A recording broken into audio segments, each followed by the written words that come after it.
Siamo in Sicilia per un evento che ha visto riuniti oltre 200 reumatologi italiani. Facciamo il punto su questo incontro, sul suo significato, con Christopher Edwards, professore di reumatologia all'Università di Southampton, uno dei massimi esperti europei di questa materia. Professor Edwards, quanto sono importanti gli eventi come questo nell'aumentare la consapevolezza della comunità scientifica reumatologica e nell'aggiornarla sulle conquiste più recenti? I think meetings like this are very important. They give an opportunity for rheumatologists, for colleagues to come together.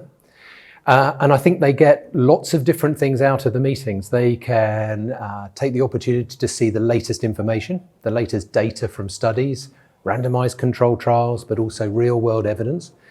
And on top of that, they get to meet in smaller groups in workshops. And to me, that's where the real joy comes, because that's colleagues listening to each other, exchanging ideas, and being able to benchmark their practice against other colleagues over a whole country. I think it's very important.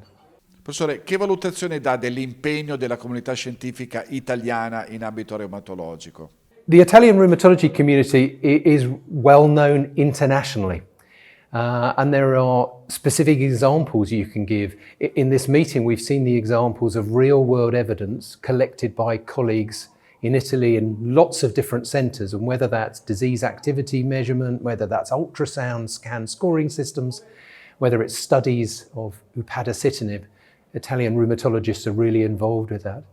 But then also at the highest levels of European rheumatology, Italian rheumatologists are represented as well. Professor Ignocco, chair of one of the sessions in this meeting, was president of the European Rheumatology Association, EULAR. And there were a number of colleagues also present at the meeting who represented Italy in the EULAR setting as well.